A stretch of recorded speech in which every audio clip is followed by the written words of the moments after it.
Welcome to best JK channel. Parabhava Ugadi శుభాకాంక్షలందరికీ కూడా ప్రేక్షకులకి అందరికి కూడా స్వాగతం. పెద్దలందరికీ కూడా స్వాగతం పలుకుతాం.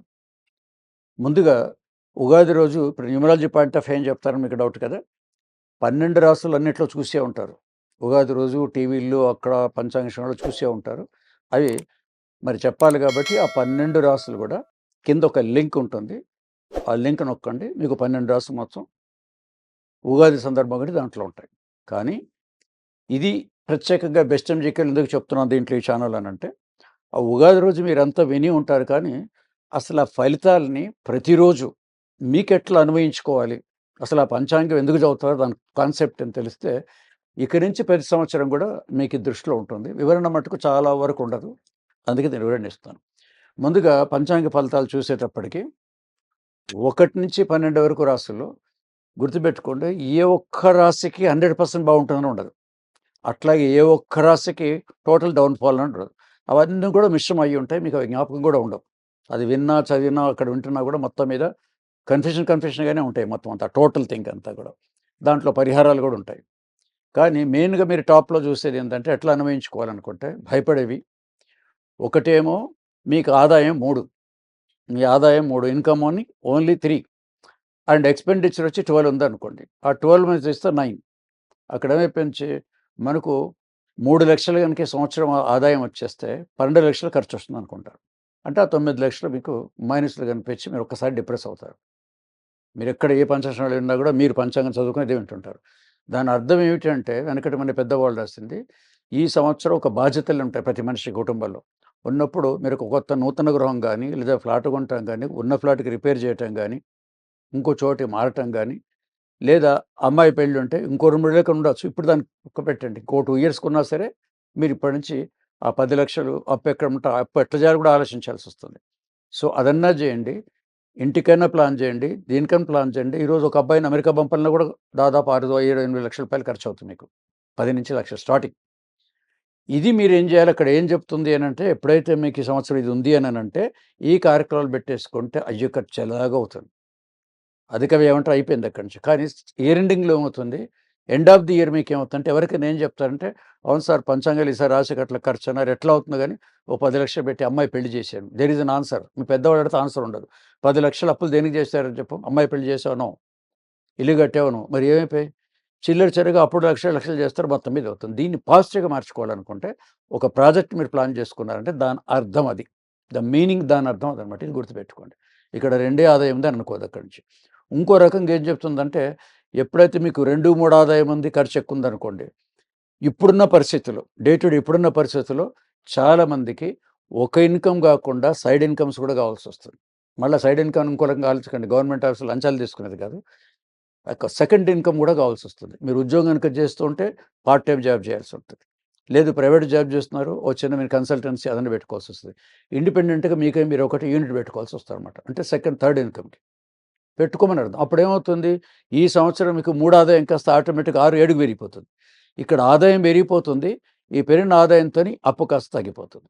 సో, ఫైనాన్షియల్ మేనేజ్‌మెంట్ ఒక మాటలో చెప్పాలనంటే, ఇప్పుడు పెద్ద పెద్ద డిగ్రీలు దీనికున్న ఈ ఫైనాన్స్ మేనేజ్ చేయటం, బ్యాంకులు, చాలా చాలా ఉన్నాయి చాలు. కానీ పంచాంగంలోనే ఈ ఫైనాన్స్ మేనేజ్‌మెంట్ అనుకోండి, ఫైనాన్స్ బ్యాలెన్స్ ఎట్లా చేయాలో ఆదాయం వ్యయం చెప్తుంది. ఇది మీకెక్కడ ఏ పంచాంగంలో చెప్పుండరు అక్కడి నుంచి. ఇక రెండో పాయింట్ వచ్చేసి మీకు ఇన్సల్ట్ ఎంత ఈ సంవత్సరం మొత్తం ఇన్సల్ట్స్, అవమానాలు ఎన్ని జరుగుతాయి, సన్మానాలు జరుగుతాయి అని ఉంటమాట. సో, ఈ ఫెలిసిటేషన్ అని మీరు చూస్తుంటారు. ఫెలిసిటేషన్‌కి ఎవరికి జరుగుతాయి? సెలబ్రిటీస్‌కి, సినిమా యాక్టర్లకి, మినిస్టర్స్‌కి, ఏదైనా కొంచెం పండితులుంటే వాళ్ళ సన్మానాలు జరుగుతుంటాయి. నాకేం జరుగుతాయి సార్ అనుకుంటారు. ఇది మీరు పంచాంగం ఉన్నప్పుడు దీన్ని పెద్ద పట్టించుకోరు. చాలామంది పట్టించుకోరు సన్మానాలు. ఇక కమింగ్ టు అవమానాల దగ్గరుంటాయి. ఇన్సల్ట్. మీకున్న లొకాలిటీలో, మీరున్న ఊళ్ళోనో, టౌన్‌లోనో, సిటీలో ఎక్కడ ఉంటారో, ఆ కాలనీ చుట్టుపక్కల జరిగే అవకాశాలుంటాయి. ఏదో చిన్న చిన్న తగాదాలు జరగొచ్చు. వెంటనే ఏదో ఒక మంచి టైం చూసుకొని, ఏ పండుగలప్పుడో చూసుకొని, మీరు ఆ కాలనీ అందరికి గూడా ఒక చిన్న ఓ గెట్ టుగెదర్ లాంటిది పెట్టేయటం, పండగొస్తే సందర్భంగా మీరు అన్నదానం చేయటం ఒకటి చేసేయండి. ఈ సంవత్సరం అంతా కాలనీ మిమ్మల్ని గుర్తుపెట్టుకుంటారు. దానికి కొంత ఖర్చవుతుంది. తప్పదు కదా! ఒక అవమానం చేయాలంటే ఇప్పుడు ఒంటి మీద బురద పడ్డదంటే సబ్బు పెట్టదు. సబ్బు కొనాలంటే కొనాలి. కొంటే గాని అది పోదు. సో, కొంత ఖర్చయినా సరే ఇక్కడిదయిపోతుంది. మీరు పనిచేసే కార్యాలయం లేదా ఆఫీసులు కావచ్చు, ఇంకో చోట కావచ్చు. అక్కడ ఏదన్నా అయిందనుకోండి, ఓసారి మీ ఉద్యోగాలే పోవచ్చు, ప్రమోషన్‌లు ఆగిపోవచ్చు. అవమానం వల్ల అంతే కదా! ఎవరు కేర్ చేయరు అక్కడి నుంచి. ఇన్సల్ట్ ప్లస్ ఫైనాన్షియల్ లాస్ ఉంటుంది. దాన్ని చేయాలంటే మీ బర్త్‌డే అనో, ఇంకేదో చెప్పి మా బాబు పుట్టాడనో, ఏదో ఒక చిన్న అబద్ధం ఆడేసి ఆఫీస్‌లో వాళ్ళందరికీ ఒక ట్రీట్ ఇచ్చేయండి. ఎంప్లాయీస్ అందరికి ఇంక్లూడింగ్ బాస్. ఆ రోజు 5,000, 10,000 మీ తాహతను బట్టి చిన్న ట్రీట్మెంట్ ఇచ్చేయండి. బాగా డబ్బుంటే ఒక పెద్ద ట్రీట్మెంట్ ఇచ్చేయండి. అప్పుడు ఇంటా బయట మీకు అవమానాలన్నది అక్కడ ఈ సంవత్సరం మీకు 2 సన్మానాలు, 8 అవమానాలు అనుకోండి. ఆ 8 అవమానాలు ఏదో ఒకటి చిన్నది జరగొచ్చు, జరగకపోవచ్చు కూడా. ఎందుకంటే భగవంతుడు మన ఒక్కళ్ళకి డిస్క్రిమినేషన్ ఇచ్చాడు. అంతేగాని దీంట్లో జాతకాలు చూసి ఈ సంవత్సరం బాగాలేదని డిప్రెస్ కావటము, లేకపోతే ఇక మీరు కొన్ని చూస్తారు కదా, మీరు పట్టిందల్లా బంగారు, ఈ సంవత్సరం కోటేశ్వరం లేదు, లక్ష్మీదేవి డోర్ నొక్కుతుంది, ఇలాంటివి కొన్ని ఉంటాయి.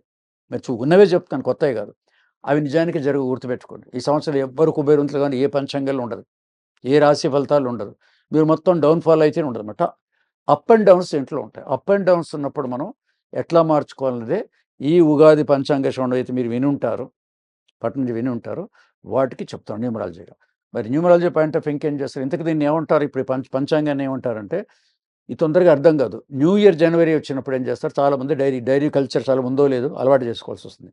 న్యూ ఇయర్ డైరీ కొట్టుకుంటే ఇయర్లీ ప్లానర్ ఉంటుంది, జనవరి మంత్ ప్లానర్ ఉంటుంది, జనవరి టు డిసెంబర్ ఉంటుంది, మళ్ళీ వీక్లీ ప్లానర్ ఉంటుంది. అప్పుడు మనం ఏం చేయాలి, ఈ సంవత్సరం మొత్తం దాంట్లో రాసుకొని మనకన్నీ ఏమేమి గోల్స్ కార్యక్రమాలు చేయాలో డైలీ రాసుకుంటే ఒక రెగ్యులర్గా ఉంటుంది, దాన్ని డైరీ అంటారు. అదే డైరీ ఈ పంచాంగం. అది కొత్త పేరు, వెస్టర్న్ పేరు పెట్టింది, మన దాంట్లో పంచాంగం ఉంటుంది.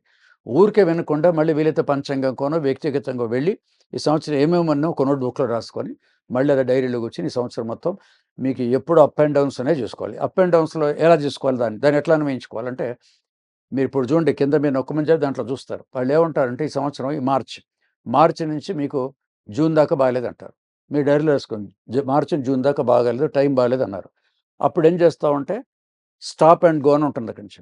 దాంట్లో కొంతవరకు ఆగి వెళ్ళండి. ఇక్కడ నుంచి మనం పెద్ద పెద్ద సాహసవేత్తలు ఇవి చేసుకోకుండా, పెద్ద పెద్ద ఇన్వెస్ట్మెంట్ చేసుకోకుండా, చుట్టుపక్కల దగ్గర బీపీ ఎమోషన్స్ కాకుండా ఈ కంట్రోలింగ్ వచ్చేస్తారు.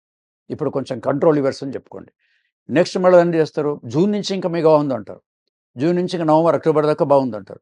బాగుంది అనేది అర్థమైంది, మీకు ఆర్థికంగా బాగున్నాయనంటే దాని అర్థం ఏంటంటే ఆకస్మిక ఎక్కడి నుంచి ఊదిపడు, మీరు చేసే బిజినెస్, మీ జాబ్ దాంట్లో నుంచే కొత్త మార్గాలు, తర్వాత రిఫ్రెష్ కావటాలు, అప్డేట్స్, వీలైతే అప్గ్రేడ్స్ కూడా కావాలి.